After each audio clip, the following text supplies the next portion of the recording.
Oi, gente, boa tarde. Hoje a gente vai falar sobre a menstruação. A gente já viu um pouquinho sobre esse assunto em algum vídeo anterior, mas hoje a gente vai falar um pouquinho mais sobre isso, tá? Então, o que é a menstruação?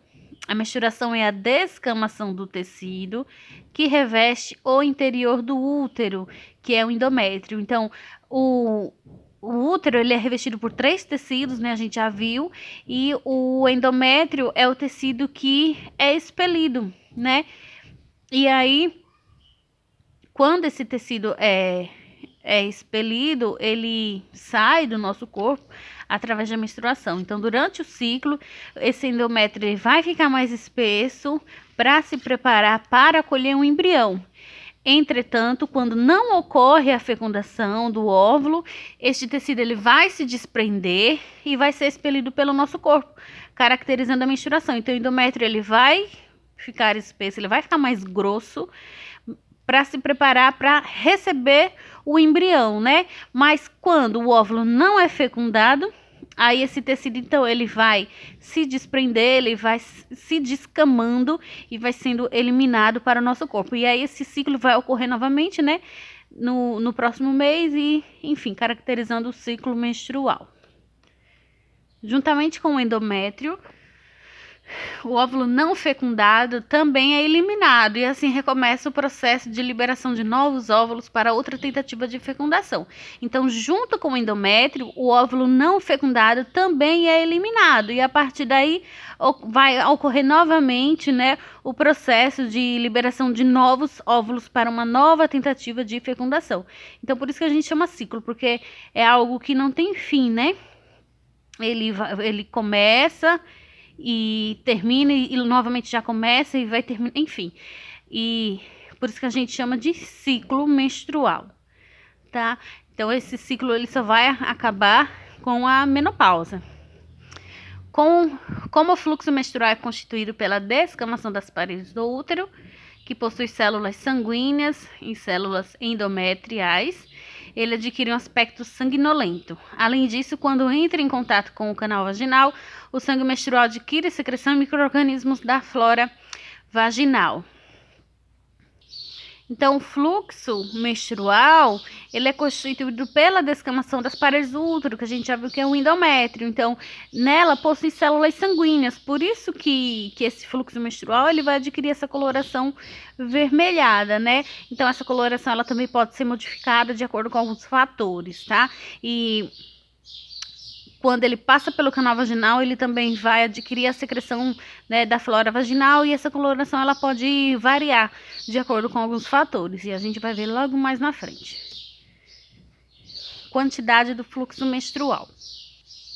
A quantidade do fluxo menstrual vai variar de mulher para mulher e também pode variar ao longo, né, da vida de uma mesma mulher. Então, no começo, ela pode ter um fluxo menstrual maior e com o passar do tempo esse fluxo pode diminuir, né? Isso vai variar de mulher para mulher. Então tem alguns fatores que podem influenciar, né, na quantidade desse fluxo. Então esses fatores são intensidade da descamação intrauterina, né? Então a intensidade também do estímulo hormonal do útero. Uso de pílula anticoncepcional ou métodos contraceptivos pode influenciar na quantidade, né, do fluxo menstrual. Mulheres submetidas à laqueadura, miomatose e outros fatores hormonais e também alguns fatores orgânicos. Então, todos esses fatores, eles vão influenciar na quantidade do fluxo da mulher, né? Em geral, há uma perda de 30 ml de sangue durante o período menstrual, com um limite de até 80 ml. E apesar de ter muitas variáveis, o fluxo menstrual pode ser classificado de acordo com 2 intensidades. Então, de acordo com a perda, né, de sangue durante esse fluxo menstrual, ele é classificado em 2 intensidades. Vamos ver quais são essas intensidades. A menstruação forte, é importante ficar atenta a quantidades excessivas de sangue, que por vezes pode trazer desconforto, pode trazer cólicas e alterações inflamatórias no local. Se o sangramento for muito intenso, a mulher pode também ter um quadro de anemia, tá? Então a mulher deve sempre estar atenta à quantidade, né, de sangue que é expelido durante o seu fluxo menstrual, porque pode acarretar em um quadro anêmico. Menstruação fraca. Se o ciclo estiver normal e o fluxo sempre foi baixo, geralmente isso não representa nenhum problema. E se trata de uma característica da mulher. Entretanto, é preciso checar se o baixo fluxo está relacionado a ciclos anovulatórios, como quando a mulher possui ovários policísticos, faz uso de pílula do dia seguinte, possui inflamações no útero, ou se é um efeito colateral de alguma medicação. Então, se a menstruação também for fraca, a mulher deve entender e compreender o seu ciclo menstrual, né, o seu fluxo menstrual, se vê alguma alteração, se antes era um pouco maior o seu fluxo e diminuiu, então deve ser analisado, verificado, e a mulher deve ir a um ginecologista, porque pode ser algum efeito colateral de alguma medicação, pode ser alguma inflamação no útero, pode ser também policístios, né? Então, a mulher sempre deve estar atenta ao seu fluxo menstrual.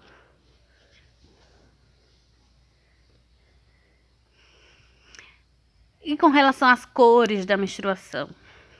Algumas tonalidades são consideradas normais, porém outras podem ser indicativos de doença. Então, veja que o fluxo e a tonalidade podem ser indícios de doença. Então, novamente, a mulher deve sempre estar atenta ao seu ciclo menstrual, porque eles nos dizem muita coisa do que está acontecendo dentro do nosso corpo. E quando a menstruação é escura, numa coloração de preta, marrom ou parecida com borra de café. Quando a menstruação vem em pequena quantidade, é possível que o sangue fique retido no fundo do saco vaginal, demorando mais para escoar pela vagina. A cor escurecida em tom de marrom preto deve-se à coagulação que ocorre geralmente no início ou final do ciclo. Então, essa coloração ela vai ocorrer mais geralmente no início ou no final. Então, quando a menstruação ela fica retida no saco vaginal e demora para sair da vagina, ela vai adquirir essa coloração, né, um pouco mais escura, porque o sangue ele vai coagular e aí ele vai ter essa coloração um pouco mais escura.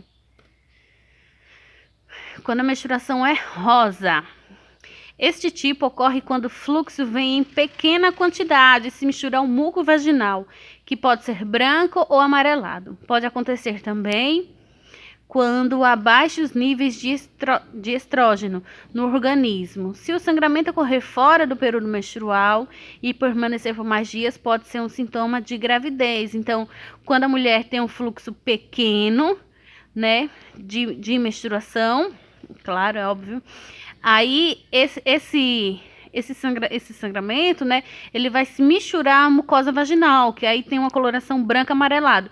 Então, quando se mistura, ele vai ter essa coloração um pouco mais rosa, tá? E se esse sangramento rosa acontecer fora do seu período menstrual, né, e permanecer por alguns dias, né, pode ser um indicativo de uma gravidez. E quando a menstruação é vermelho vivo, ocorre predominantemente em mulheres que utilizam métodos contraceptivos hormonais. Este sangramento é chamado de menstruação artificial, pois não é a menstruação consequente do preparo do endométrio para receber o embrião. Ela acontece por uma privação hormonal, que não leva à descamação completa do endométrio e o sangue, né? Por consequência, é vermelho vivo e liquefeito. Então, a menstruação vermelho vivo, ela vai ocorrer para pessoas que utilizam de métodos contraceptivos hormonais, porque é como se fosse uma menstruação artificial. Porque essa menstruação ela não vem do preparo do endométrio. Lembra que o endométrio tem que se preparar para receber o embrião? Então, essa menstruação, para quem utiliza de métodos contraceptivos, né, esse processo não ocorre, né? E vai ocorrer por quê? Porque há uma privação do hormônio, do excesso de hormônio, né, que tem no nosso corpo, porque quando a pessoa faz a utilização de contraceptivos hormonais, está colocando hormônio no seu corpo. E aí a privação hormonal de maneira natural né? Que aí vai levar à descamação completa do endométrio, né? E o sangue. E aí ocorre como consequência, ocorre essa coloração um pouco vermelha. Bem mais vermelho do que do que a mulher não utilizar de métodos contraceptivos hormonais. É como se o endométrio, que é a parede do útero, ele não se descamasse. E aí saísse apenas o sangue, sem essas paredes, né, do útero. E aí tem essa cor vermelho vivo, porque é praticamente sangue. E esse liquefeito significa que é líquido, sangue vermelho e líquido. Menstruação com pedaços ou coágulos. Esse tipo de menstruação ocorre quando o fluxo menstrual é muito intenso, pois o sangue coagula ainda dentro do corpo da mulher e logo é expelido, por isso não fica escuro. Então, quando a mulher expele, né, junto com a sua menstruação, pedaços ou coágulos, significa que ela tem um ciclo intenso, né? Um ciclo é muito forte e aí o sangue coagula dentro do corpo dela, mas em seguida esse sangue já é expelido. Menstruação laranja ou alaranjada. A cor laranja pode vir de uma mistura cinza-vermelho, que geralmente indica uma infecção. É importante ficar atento a outros sinais, como mau cheiro, dores e dificuldades em ter relações sexuais, né? Então, é muito importante que quando a menstruação ela vier numa tonalidade laranja alaranjada, a mulher já procura um ginecologista, porque pode ser um indicativo de uma infecção, tá? Então, é bom sempre ficar atento. Menstruação com mau cheiro. A menstruação tem um odor característico, que mistura o cheiro da flora vaginal e do sangue que fica por um tempo no canal. Quando há alguma mudança no odor, isso pode significar desequilíbrio de bactérias na vagina. Assim, é preciso consultar um ginecologista. Então, a vagina, ela tem as bactérias da sua flora vaginal normal, natural. É comum, mas quando há um desequilíbrio nessa flora, né? O sangue, quando o sangue do fluxo menstrual, quando entra em contato com essa flora vaginal, ele pode acarretar em um odor, numa mudança do odor dessa menstruação. Então, a mulher deve ficar atenta a isso também, ao odor da menstruação, porque isso pode ser um indicativo de alguma infecção também, de algum problema, tá? Então, existem bactérias que vivem em harmonia no nosso corpo, né, na flora vaginal. E quando há um desequilíbrio dessa flora vaginal, né, ou o seu sistema imunológico baixa e essas bactérias acabam aumentando, ou seja, aí vai ficar mais bactérias na flora vaginal, né? Aí vai acarretar em, por exemplo, candidíase, né? Que é um problema que atinge muitas mulheres. A maioria das mulheres tem esse problema. Não é uma bactéria que vem do meio externo. São bactérias que já existem na flora vaginal. Então, a mulher deve sempre ficar atenta, porque se a menstruação vir com um odor diferente, pode ser um indicativo de que essa flora vaginal ela está em desequilíbrio. Bom, e aqui a gente tem alguns fatores que vai contribuir para o mau cheiro também da menstruação, entende? Demora na troca de absorvente, é importante não exceder no tempo de troca do absorvente. Então, o ideal é que a troca seja feita entre 4 e no máximo 6 horas. Outro fator, grande fluxo menstrual, a quantidade do fluxo menstrual também pode contribuir, estresse, má alimentação e infecções vaginais. Então, todos esses são alguns fatores que podem influenciar, né, no cheiro, no mau cheiro da menstruação. Então, fiquem sempre atentas, porque tudo isso, né, é uma questão de saúde da mulher.